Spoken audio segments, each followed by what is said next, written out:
오늘 마가복음 이제 말씀인데요. 그 저도 이렇게 설교할 때 어디가 가장 이제 부담이 많이 되냐면은 뭐 물론 이렇게 큰 자리나 중요한 자리가 많이 부담도 많이 되죠. 그런데 그보다 더 부담되는 게 뭐냐면 저는 가족들 앞에서 설교할 때가 참 부담이 많이 돼요. 저희 가족들은 괜찮아요. 저희 가족들은 뭐 저희 이제 뭐 명절 때나 이럴 때 늘 이제 가면은 제가 뭐 자판기도 아닌데 저를 자판기처럼 여기셔서 예배 드리자고 뭐 말씀 전해 달라고 막 이러고 제가 갈 때 요번에 어버이날에 저희 식구 모였는데 또 저한테 그러죠. "아이 어버이날은 좀 내가 무슨 자판기냐고. 좀 명절에만 좀 해요." 이러면서 제가 말았는데 가족들 앞에서 이제 설교할 기회가 종종 있어요, 종종. 근데 어 저희 가족들만 있으면 괜찮거든요. 근데 친척들이 모이면 그게 참 힘들어요. 친척들이 이렇게 모이면 저희 가족들은 뭐 기본적으로 이제 사랑하는 마음과 불쌍히 여기는 마음이 있고, 예, 이렇게 잘 들으려고 이렇게 애를 쓰는데 또 친척들은 또 그렇지 않잖아요. 제가 어릴 때부터 자라온 것들 다 보고 막 이러셨던 분들이라 또 제가 뭐 어리기도 하고 제가 집안의 어른도 아니잖아요. 그래서 무슨 효과가 있겠어요. 그래서 제가 늘 이렇게 효과 없는 거 알면서 이렇게 말씀 전할 때가 있습니다. 제가 전에 교회에서 제 전 교회는 이제 여러분들이 아시다시피 제가 모교회예요. 이제 어릴 때부터 제가 쭉 자라났던 교회인데 그래 거기서 이제 사역한 것이 참 복이기도 했지만 어려운 점들도 왜 없겠어요. 제가 이렇게 신방을 이렇게 하다 보면 여기 교구를 맡아서 신방을 하다 보면 예배 이제 다 드리고 이제 나오는데 이 뒤에 이제 조용히 오셔가지고는 저희 어머니 권사님하고 제가 잘 알아요 이러시는 분들이 이러시는 분들이 가끔 계시고 그럼 제가 진짜 막 흠칫흠칫 놀라거든요. 아, 내가 오늘 뭐 실수한 거 없나? 내가 아까 무슨 말씀 전했었지? 막 이러면서 제가 막 뒤늦게 막 흠칫흠칫 막 놀랄 때가 많아요. 그러니까 어릴 때부터 이렇게 저를 봐오셨던 분들, 저를 이렇게 잘 아시는 분들, 이게 참 이렇게 앞에서 사역자로 서는 게 쉽지 않다라는 생각이 듭니다. 제가 그 전교에서도 제가 저희 그 김하나 목사님께 제가 죽어도 못 가겠는 부서가 하나 어디였냐면은 청년부였어요. 청년부. 대학부는 제가 오래 했었거든요. 대학부는 괜찮아요. 대학부는 저랑 이제 나이 차이가 많이 나고 이렇게 제자 삼을 만한데 청년부는 저랑 동년배들이 많이 있거든요. 이제 결혼 안 하신 분들이 이제 계속 쌓여 있으니까 형 누나들도 많이 있고 저랑 동년배 이제 친구들이 많이 있어요. 제가 딴 데는 다 가서 사역하고 다 괜찮아도 거기는 도저히 안 되겠어요. 거기는 저 옛날에 어떻게 막 같이 놀던 사람들 막 다 아는 사람들인데 거기 제가 얘기하고 막 설교하고 막 앞에서 이끈들 뭐 어떤 누가 따라오겠냐고. 누가 따라오겠 거기는 제발 좀 참아달라고. 제가 늘 이렇게 연말에 청년부 얘기 나올 때마다 제가 늘 그렇게 부탁을 드렸었는데 오늘 예수님께서 사실 처하신 상황, 예수님도 별반 다르지 않으셨던 것 같아요. 오늘 예수님께서 이제 나사렛 고향에 가시면 예수님 이제 주 활동 무대가 갈릴리 주변에 있는 가버나움이었는데 사실 나사렛도 그 바로 지척에 있어요. 근데 예수님께서 나사렛에 가셔서 이제 사역을 하시는데 여기 나사렛에 있는 고향 사람들이죠. 이 고향 사람들이 그 예수님의 어떤 사역들 그리고 그 능력들 거기에 이제 막 놀라는 거예요. 놀라면서 이 사람들이 뭐라고 얘기하냐면 이런 권능이 도대체 어디서 왔느냐라고 얘기해요. 이게 도대체 어찌 됨이냐? 이게 어디로부터 왔느냐? 이게 무슨 일이냐? 예수님의 권능에 대한 출처를 궁금해한다라는 것이죠. 분명히 우리가 아는 앤데 아는 사람인데 도대체 왜 이렇게 된 거지? 이제 말하자면 이제 이런 뜻이죠. 그러니까 이게요 단순히 어떤 호기심과 궁금증이 아니라요. 오늘 성경이 우리에게 말씀하고 있는 바는 어떤 그 예수님께서 말씀을 전해 주실 때 또 그 능력들을 베푸실 때 여기 이 사람들이 뭘 궁금해하냐면 출처를 궁금해한다라는 거예요. 이게 도대체 어찌 됨이냐? 이게 무슨 일이냐? 이게 어디서부터 온 거냐? 이 내가 알고 있는 우리 요셉의 아들인데, 마리아의 아들인데, 여기 형제들도 우리랑 다 같이 있는데 도대체 이 사람은 왜 이렇게 된 거지? 거기에 대한 궁금증이 그냥 어떤 단순한 호기심이나 궁금증이나 우리가 마땅히 일어나는 것이 아니라 그게 불신앙의 표식이다라는 거예요. 불신앙의 표식이다라는 것이죠. 그리고 우리 앞에서 보면은 앞에 3장에 아마 여러분들 기억나실 것입니다. 그 서기관들이 예수님을 가리켜서 뭐라고 얘기하냐면 서기관들이 예수님을 이제 비난하면서 이 사람이 귀신의 왕 바알세불의 힘을 입어서 그 힘을 빌려서 지금 이렇게 하는 거다. 귀신을 쫓아내는 거다. 그러면서 예수님의 사역을 이제 왜곡하고 굉장히 폄하합니다. 근데 그 사람들이 얘기하는 그 근본적인 게 무엇이냐면 예수님의 힘의 근원이에요. 예수님의 능력이 어디로부터 오느냐? 바알세불로부터 온다라는 거예요. 이 사람들이 그거를 가지고 비난하는 거예요. 비난하는 거예요. 뒤에 보면 이제 11장에 보면 이제 예수님께 예루살렘에 올라가셔서 성전을 정화하시는 장면이 나옵니다. 성전을 깨끗이 하실 때 그때 예루살렘에 있던 대제사장들 또 서기관들 이 사람들이 예수님께 묻는데 뭐라고 묻냐면 네가 도대체 무슨 권위로 이렇게 일을 하느냐? 네가 무슨 권위로 이걸 하느냐라는 거예요. 여기를 깨끗이 하느냐라는 거예요. 그러니까 그들이 예수님을 비방할 때도 예수님의 그 권위에 대한 출처를 궁금히 여기는 거예요. 출처를. 그래서 저는 오늘 이 말씀이 제가 그냥 단순히 예수님께서 고향에서 배척받으신 이야기가 아니라 이 고향에서 예수님을 믿지 않는 사람들의 이 예수님에 대한 이 질문이 굉장히 여기가 묘한 지점이라는 생각이 드는 것이죠. 이 사람이 단순히 그냥 믿지 않는 것이 아니라 왜 이런 핑계들을 대면서 그렇게 예수님의 사역을 깎아내리고 그렇게 할까? 그러면서 오늘 제가 이 말씀을 묵상할 때 들게 된 생각은 무엇이냐면 은혜는 인과성에서 오는 게 아니라는 거예요. 은혜는 인과성에서 오는 게 아니다라는 것이죠. 우리는 흔히 어떤 예를 들어서 도를 받아들이고 설득을 당하고 그것을 어떻게 내 마음을 열고 내가 받아들이게 될 때 우리는 인과성을 사실 굉장히 중요히 여기지 않습니까? 저는 이제 학부 때 과학 공부를 했었으니까 이 과학은 이 그 원인과 결과가 사실 전부거든요. 예. 어떤 실험을 하고 그게 타당하면은 받아들여지는 거예요. 그게 학계에 이제 인정을 받고 이제 받아들여지고 그게 이제 어떤 정설처럼 이렇게 되고 그리고 진리라고 하기에는 좀 무리가 있지만은 그러나 반박하는 확실한 이론이 나오지 않는 한은 또 이렇게 정식 이론처럼 되고 그렇게 이제 되는 것이거든요. 근데 은혜는 그렇지 않다라는 거예요. 교회는 그렇지 않다라는 것이죠. 지금도 많은 이 기독교를 또 반박하고 믿지 않는 불신자들이 어떤 논거들을 굉장히 많이 따집니다. 우리도 이렇게 밖에서 얘기해 보면은 사실 불신자들의 논리를 못 당합니다. 목사인 저도 당하기가 힘들어요. 막 이렇게 그 성경이 창세기가 어디 중동에 있는 미드라시에 있는 그런 신화 따온 거 아니냐? 이거 인용한 거 아니냐? 저게 왜 그러니 여기는 왜 틀렸냐? 이러면서 이렇게 인과적으로 어떤 출처를 가지고 이렇게 공격하기 시작하면은 참 대응하는 게 쉽지 않아요. 그리고 그거를 다 대응한다고 해서 그거를 다 반박하고 논리적으로 증명한다고 해서 믿어지는 것도 아니에요. 그 사람들에게 신앙이 생기는 게 아니라고요.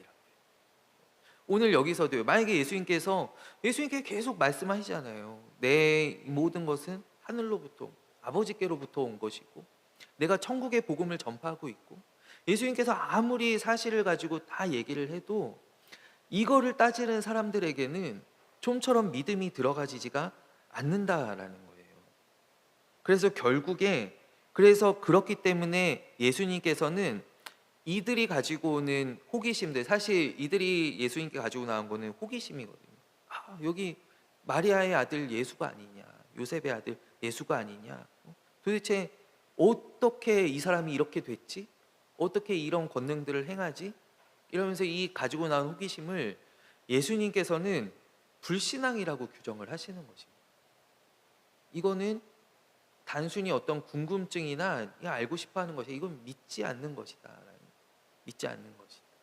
그리고 그로 말미암아서 이 나사렛에서 어떤 일이 일어나냐면 오늘 5절 말씀해 보면 거기서는 아무 권능도 행하실 수 없었다라고 말씀하고 있습니다.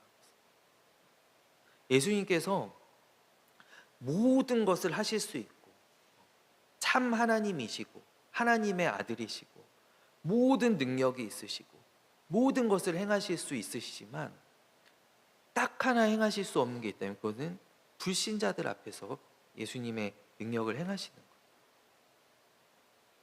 예수님 그거를 못 하셔요. 그래서 오늘 나사렛에서는 아무 권능도 행하실 수 없었다라고 말씀해요. 그들이 도대체 믿지 않기 때문에, 도대체 듣지 않기 때문에, 예수님을 무시하기 때문에, 예수님께서 사람들에게 하나님의 능력을 보여주셔도 그것을 믿지 않으면 그 다음부터는 예수님께서 능력을 행하실 수 없게 된다라는 거예요. 그렇기 때문에 우리 교회는 또 우리 각 사람은 어떤 사람이 되어야 하냐면, 어떤 교회가 되어야 하냐면 우리는 잘 믿는 교회가 되어야 한다라는 거죠. 지금도 사실 요런 풍조는 이제 저는 조금 지나갔다라고 생각해요.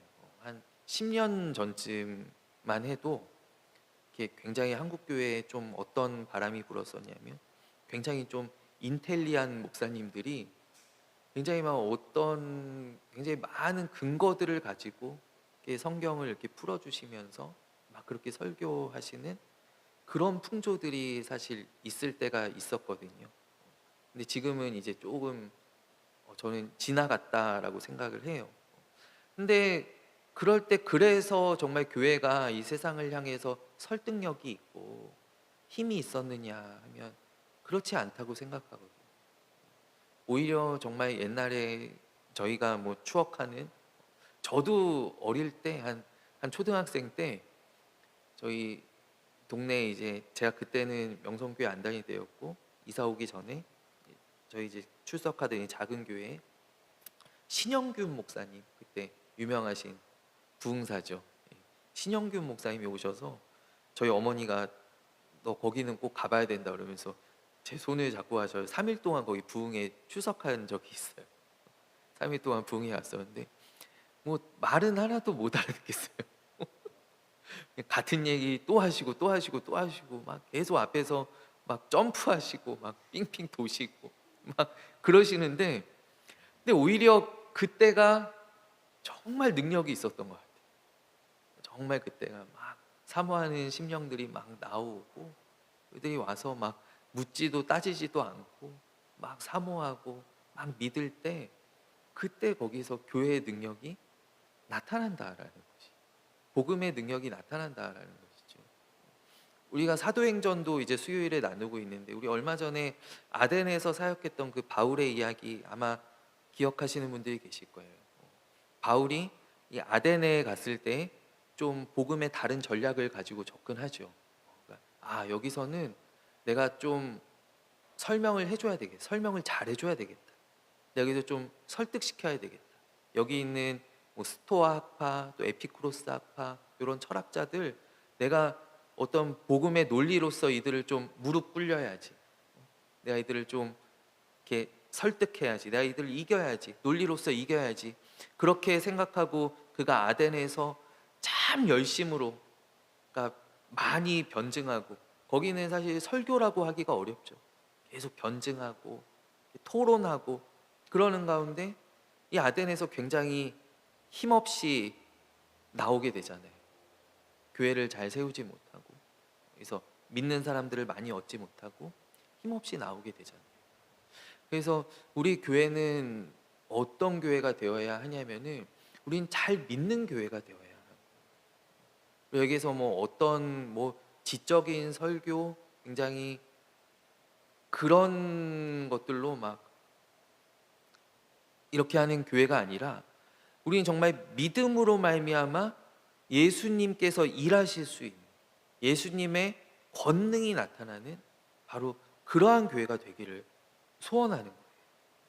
우리 교회가 그러한 교회가 되기를 원하고, 우리 모든 성도님들께서도 바로 이 믿음으로 말미암아 예수님의 능력이 나의 삶 가운데 나타나게 되는 그런 역사들이 임하게 되기를 간절히 원합니다. 이 믿음은 뭐 내가 설득당해서 되는 것도 아니고, 믿음은 들음에서 난다라고 했어요. 들음에서. 아무것도 아니지만, 그러나 내가 주일에 또 예배 때 나와서 들을 때 이 믿음이, 우리 마치 우리 뒤에 밭에 지금 이제 농사가 한창인데 이렇게 씨가 뿌려지고 뿌리가 내리고 싹이 나듯이 믿음이 이렇게 자라나는 거예요. 그거는 뭐 내가 가가지고 내가 들여다본다고 뿌리 내리는 거 아니잖아요. 그냥 집에 가서 자고 나오면은 어느새 뿌리가 뻗어 있고 어느새 싹이 올라와 있고, 그런 것처럼 내가 교회에 나올 때 어느새 난 그냥 나와서 막 어떤 날은 막 너무 피곤해서 졸기도 하고 막 그냥 나오는데 막 누가 계속 가자 그래서 막 가고, 막 구역장님 막 전화하고 그래서 나오는데, 그 어느 순간 보면은 내 믿음이 생겨 있는 거예요. 믿음이 생겨 있는 거예요. 내가 믿게 되고 믿기 시작하고, 그러면서 하나님의 능력이, 하나님의 은혜들이 내 삶 가운데 임하게 되고 나타나게 되고, 그럼 이러한 오늘 이 나사렛과 반대되는 경험들이 우리의 삶 가운데 넘치게 되기를 간절히 원합니다. 오늘 예수님께서 이제 여기 나사렛을 떠나가신 후에 본격적으로 이제 제자들을 부르십니다. 12제자를 부르시고 그들을 둘씩 짝지어서 예수님께 보내시는 장면이 나와요. 또 누가복음에 보면 예수님께 제자들을 계속 정기적으로 파송하셨던 것 같아요. 그래서 오늘 이 마가복음에는 12제자를 불러서 둘씩 짝지어서 그들을 보내시고, 또 누가복음에 보면은 70명의 예수님 따르는 무리들을 부르셔서 그들을 둘씩 짝지어서 또 보내셨다라고 해요. 예수님께서 왜 이 2명씩 짝지어서 보내는가? 이 2명씩 파송을 하는 거는, 오늘 이제 강해여서 이제 성경의 또 지식들을 제가 같이 나누면은, 이거는 구약에서부터 오래된 증인을 세우는 전통입니다. 증인을 세우는 전통. 이 유대 사회에서 레위기에 보면은 어떤 사람에 대해서 증언을 할 때는 2사람 이상의 증인을 반드시 세워야 된다라고 해요. 그러니까 한 사람의 증언은 효력이 없고 2사람 이상의 증인을 반드시 세워야 그 증언이 효력이 있다라고 그래요. 그래서 이게 악용된 사례가 대표적으로 그 아합 왕이 나봇의 포도원을 뺐을 때, 그때 이제 이세벨이, 아합의 아내 이세벨이 악한 흉계를 꾸며가지고 이 나봇을, 이제 나봇이 이제 어떤 모임 가운데 이제 자리에 앉아 있을 때 갑자기 2사람이 들어오죠. 갑자기 2사람이 들어와가지고는 저 사람이 하나님을 모독하는 거, 비방하는 거 내가 들었다라는 거예요. 그러니까 옆에 있는 한 사람이 또 나도 들었다. 2사람의 증인이 충족되니까 그냥 직결 재판으로 나봇이 끌려가서 죽임을 당하죠. 그러고 아합이 나봇의 포도원을 빼앗잖아요. 그런 것처럼 이 2명의 증인들이 있을 때 효력이 생긴다라는 것이죠. 그래서 예수님께서 2명씩 짝지어서 보내시는데, 이것은 첫째로는 그들이 전하는 복음의 효력을 위함입니다. 내가 혼자 가서 예수님이 진짜 메시아라고, 그리스도로 이 땅에 하나님께서 보내주셨다고, 그분이 지금 천국의 복음을 전파하시는데 한번 가보자고, 예수님 믿으면 다 구원받는다고 한 사람이 가서 얘기할 때는 그 증언의 효력이 떨어진다라는 것이죠. 떨어진다. 그래서 2사람씩 짝지어서 이제 2사람이 진짜라고, 진짜 우리가 예수님의 제자들인데 진짜 예수님이야말로 참 그리스도이시고 하나님의 아들이시고 그분이 지금 전하는 그 천국 복음을 나와서 듣고 믿으면 우리 다 구원받는다. 영생을 얻는다고. 그러면서 이제 두 사람이 다니면서 이제 그 증언을 하게 되는 거예요. 복음을 전하게 되는 거예요. 우리가 복음을 전하는 것도 무엇이냐면 우리가 복음을 전하는 거는 우리가 증거하는 거거든요. 교회에 나오면 여기 진짜 구원받는 길이, 영생의 길이, 우리의 죄를 용서함 받을 수 있다. 우리의 죄의 문제가 다 해결될 수 있다. 우리가 이 복음에 대하여서 증언을 하는 우리 증인의 사명을 받은 사람들이라는 거예요.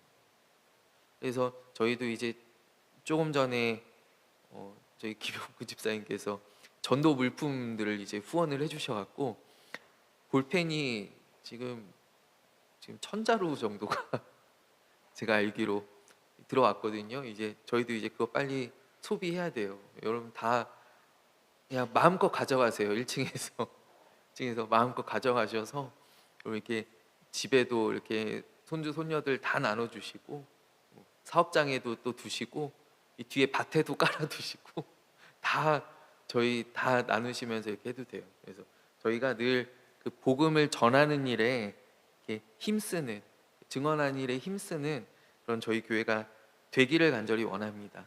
또 예수님께서 두 사람을 불러서 세우실 때에는 그 전함을 받는 사람에게도 효력을 주기 위해서 이제 두 사람씩 세우셨지만 복음을 전하는 자들을 위해서도 예수님께서는 두 사람씩 세우셨습니다. 두 사람씩 세우셨어요. 여기 이 이야기를 보면은 11절 말씀에 어느 곳에서든지 너희를 영접하지 아니하고 너희 말을 듣지도 아니하거든 거기서 나갈 때 발 아래 먼지를 떨어버려서 그들에게 증거를 삼으라라고 예수님 말씀하십니다. 여기서도 증거가 나오죠. 그러니까 그 사람들에게 복음을 전하는 증인으로서도 두 사람이 필요했지만 또 반대로 이 복음을 전하는 사람들에게 이 사람이 우리가 전하는 복음을 듣고 믿었습니다. 아니면 이 사람이 믿지 않습니다. 이 사람이 복음을 배척합니다. 믿지 않습니다. 라고 할 때 그때에도 마찬가지로 두 명의 증인이 필요하다라는 것이죠. 그래서 오늘 이 말씀은 특별히 우리가 생각할 때 에스겔서에 나오는 그 파수꾼의 비유가 있습니다. 에스겔에 나오는 파수꾼의 비유가요. 어떤 비유냐면 이제 하나님께서 이 비유로 말씀하시는데 성벽에 파수꾼을 세웠어요. 성벽에 파수꾼을 세웠는데 이 파수꾼이 지금 적이 쳐들어오는데 파수꾼이 졸다가 아니면 딴 일을 하다가 나팔 부는 걸 깜빡했어요. 나팔 부는 걸 깜빡했을 때 그러면은 그 적군이 쳐들어와서 이제 이 성을 다 유린하고 여기서 이제 큰 이제 패배를 경험하였을 때 그 책임이 누구에게 있느냐? 하나님께서는 파수꾼에게 물으시겠다는 거예요. 파수꾼에게. 너 왜 너의 직무를 다하지 못하고 나팔 불지 않고 사람들에게 알려주지 않고 대비하지 못하게 하고 그래서 이렇게 큰 패배를 경험하게 하였느냐? 패배를 겪게 하였느냐? 너에게 책임이 있다라는 거예요. 근데 반대로 이 사람이 저기서 적군이 오는 걸 보고서 막 나팔을 불어요. 지금 쳐들어옵니다. 몇 명이 쳐들어옵니다. 막 종을 치고 막 사람들에게 알리는데 이 사람들이 듣고 반응하지를 않는 거예요. 쳐들어오든지 말든지 뭐 어쩌라고 막 이러면서 그러면서 사람들이 듣고 가만히 있어요. 그러면은 그 성이 똑같이 멸망당하였을 때 하나님께서 파수꾼에게 책임을 묻지 않으시겠다. 그건 파수꾼 책임이 아니라는 것이죠. 그거는 그 성에 있던 사람들 잘못이지 파수꾼의 잘못이 아니다라는 거예요. 이게 복음을 전하는 사람들에게 그대로 적용되는 거예요. 내가 가서 복음을 전할 때 그들이 듣고 받아들이게 되면 오늘날로 이야기하면 교회로 나오게 되면 그거는 잘된 일이고 근데 그 사람이 만약에 듣지 않을 때 내가 전하여 주었는데 듣지 않을 때 그때 하나님께서는 그 전하는 자들을 그 책임으로부터 자유롭게 하신다라는 거예요. 자유롭게 하신다. 그때 이 두 명의 증인이 필요하다라는 것이죠. 왜냐하면 그 둘째 아들처럼 그 마치 예수님 그 포도원 비유할 때 그 첫째 아들이 야, 너 포도원에 가서 저기 좀 돌봐라. 지금 내일 비 온다는데 좀 정리하고 이렇게 준비해라 그랬더니 첫째 아들이 예 아버지 제가 갈게요 이러고 안 가잖아요. 안 가요. 놀아요. 근데 둘째 아들을 저기 나 오늘 약속 있는데 이러면서 왜 거기 가라 그래요 이러면서 안 갈 것처럼 하더니 나중에 생각나는지 이렇게 약속 마치고 오면서 주섬주섬 가요. 그래서 가서 막 이렇게 잡초도 뽑고 다 했어요. 그러면은 누가 잘한 거냐라는 거예요. 간 사람이 잘한 거 아니에요. 간 사람이.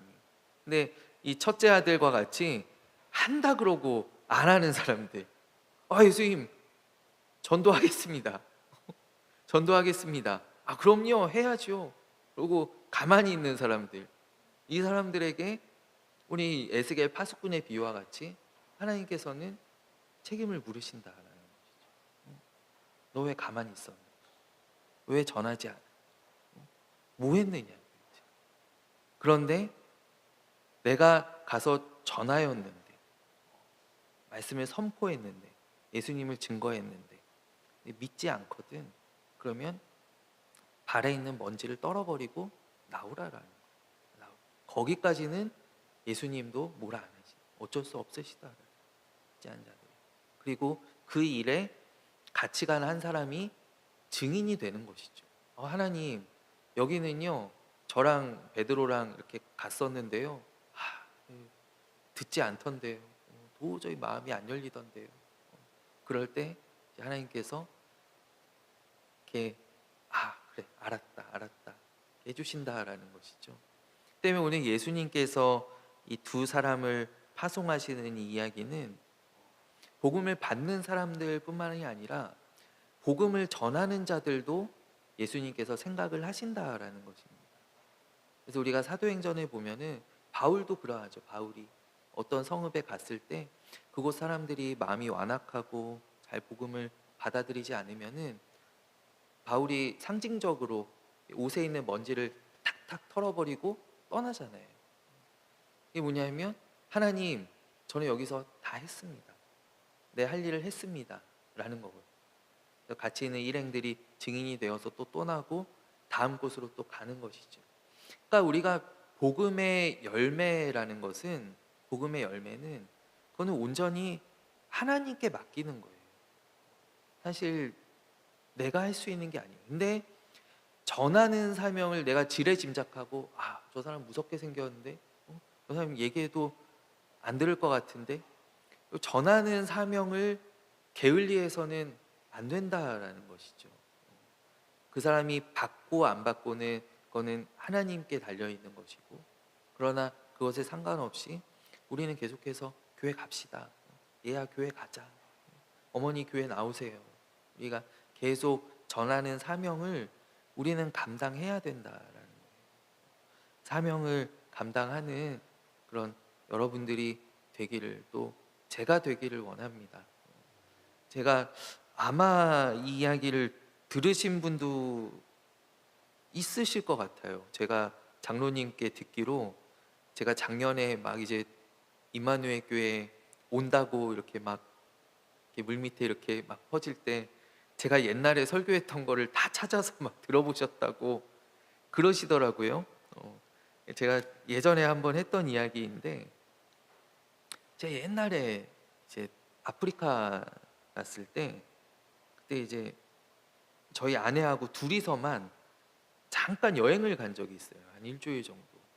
선교사님이 이제 휴가를 주셔가지고 제가 어디를 갔냐면 저희 이제 본토가 있고 여기 배 타고 한 1시간 정도 나가면 제주도처럼 굉장히 아름다운 섬이 하나 있어요. 잔지바르라고 하는 섬인데 여기는 섬이 정말 예뻐요. 지금도 다시 한번 가보고 싶은 곳이에요. 바다 빛깔이 12가지 빛깔이라 그래요. 12가지 빛깔이라고 하는데 제가 아프리카에서 어떤 분을 만나냐면 스님을 한 분 만났거든요. 이 스님은 돌을 닦잖아요.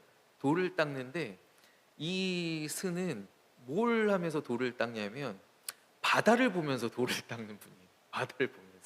그래서 자기가 이제 얘기하기를 자기가 전 세계에 있는 모든 바다를, 거의 대부분의 바다를 다 가봤다는 거예요. 다 가서 바다를 바라보면서 돌을 닦아요. 근데 그 스가 이제 증언하기를 잔지바의 바다가 제일 예쁘다고, 자기가 가본 데 중에. 하여튼 그런 곳입니다. 그런 이제 바다입니다. 그래서 이제 거기를 이제 아내하고 이제 둘이 이제 휴가 받아가지고 갔어요. 그냥 겁 없이 갔어요.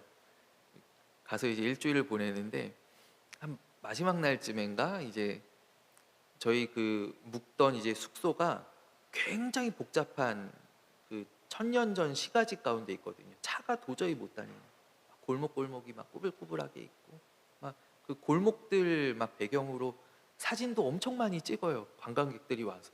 그냥 그 골목 자체가 관광지예요. 막 그런 곳에 이제 숙소를 하나를 잡았는데, 게스트하우스를 잡았는데, 제가 밤에 야시장을 이제 갔다 오는데 길을 잃어버린 거예요.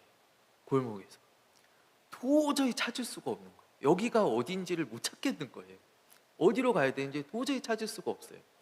그래서 제가 이제 무슨 생각을 했냐면, 도움을 청해야 되겠다.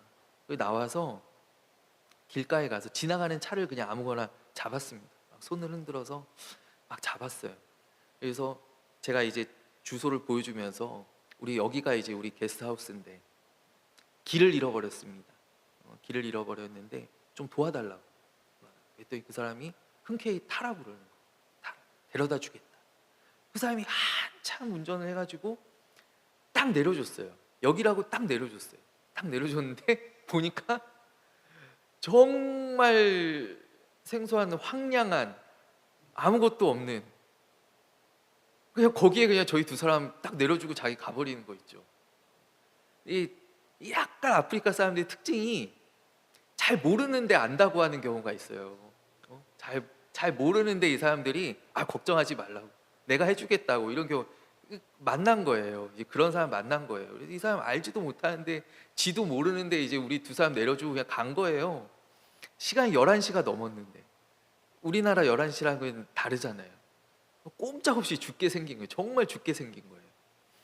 그래서 제가 아내랑 이제 헤매다, 아내는 뭐 잘 철이 없어가지고 지금 죽을 위기인지 아내는 알지 못하고, 저만 이제 우리 이러다 죽겠구나, 여기서 죽나 이러면서 이제 둘이 이제 막 헤매는데, 저기 이제 불빛 있는 곳을 어떻게 발견하고 이제 찾아갔더니, 밤에 이제 식료품 가게가 하나 있는데, 거기에 이제 머리에 이거를 쓴 무슬림 노부부 딱 와서 이제 그 물건을 사고 있더라고요, 음식을.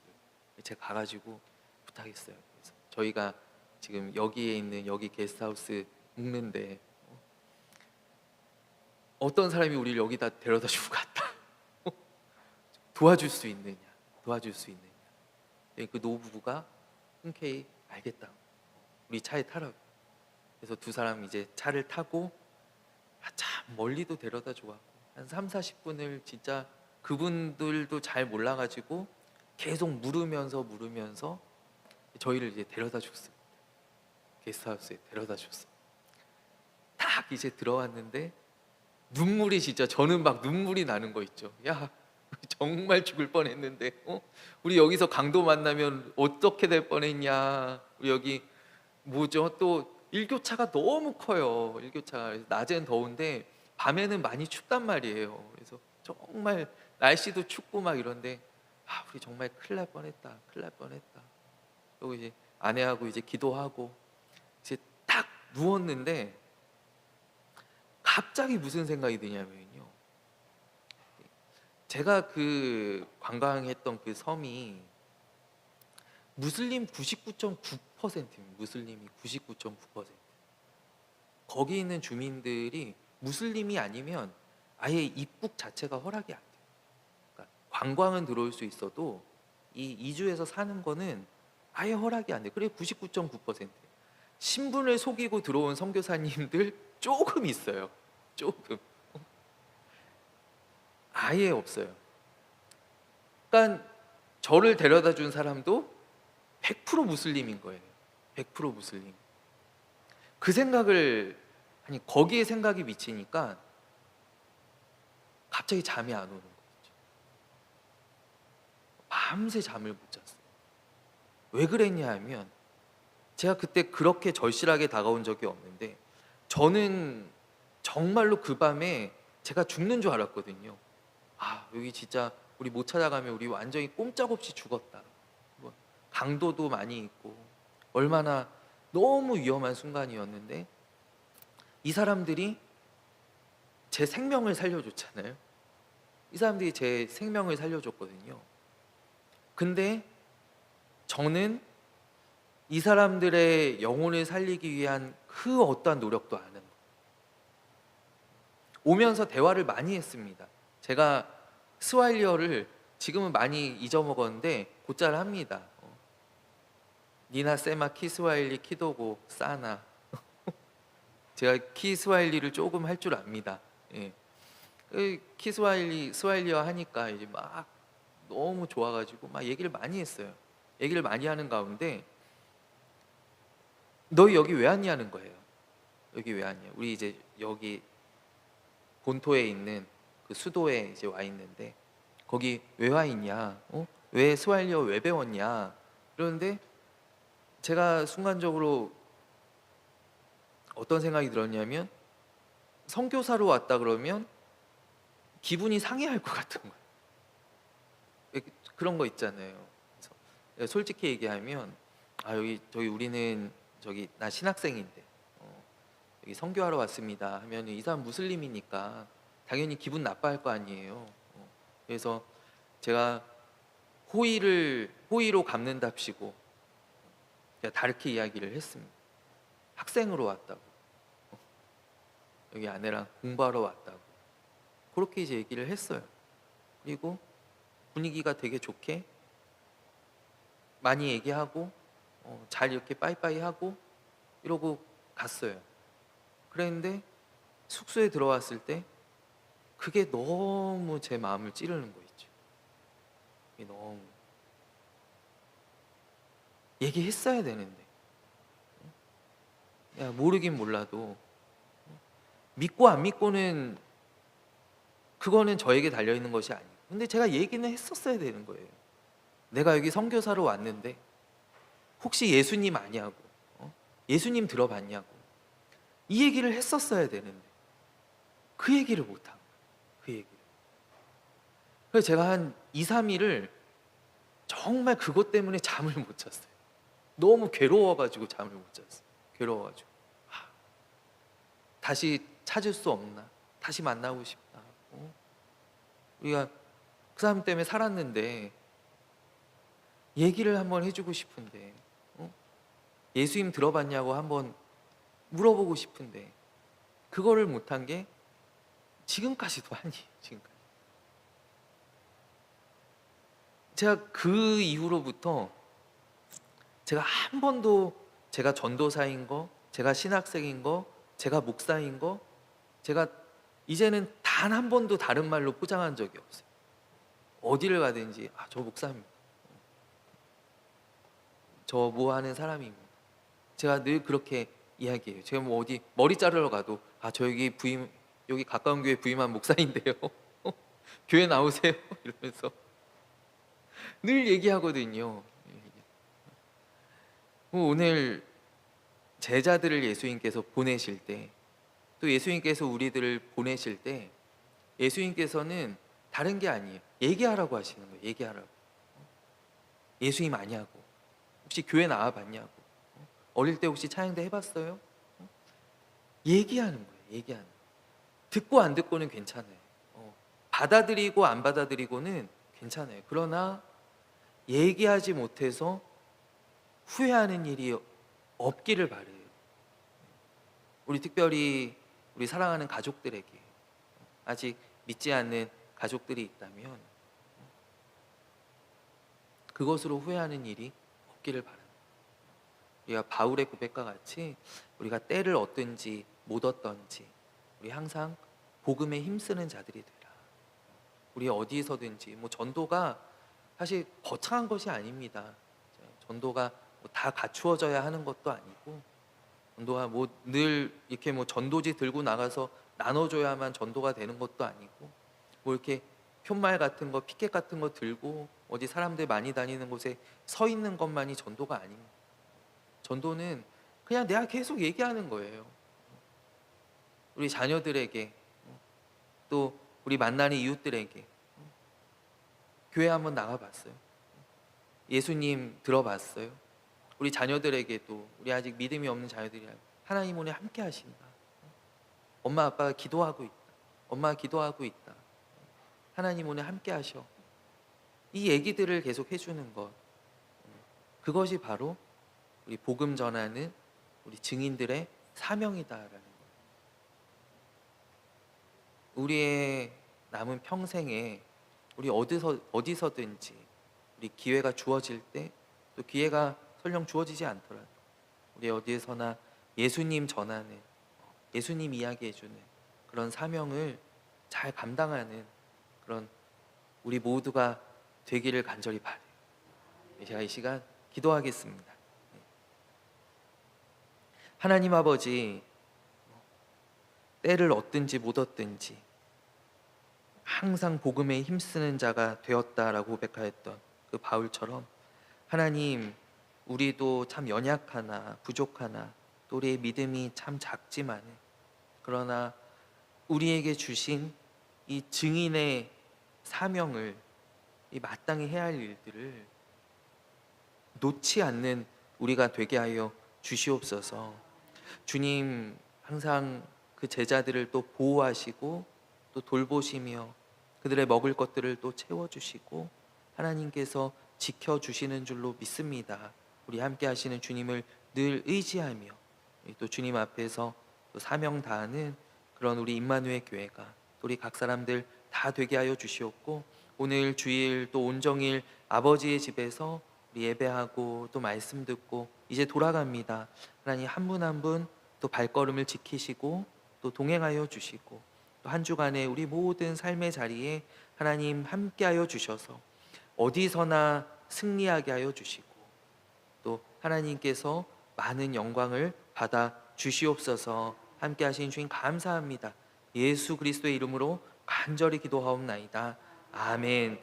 이제는 우리 주 예수 그리스도의 은혜와 하나님 아버지의 사랑과 성령님의 감화 감동 또 위로와 교통하심이 오늘 사랑하는 우리 임마누엘 교회 모든 성도님들 한 분 한 분 그 가정과 또 모든 삶의 자리, 하나님 내 만나는 모든 사람들 주시는 모든 복음의 기회 가운데 이제로부터 영원까지 함께하옵시기를 간절히 축원하옵나이다.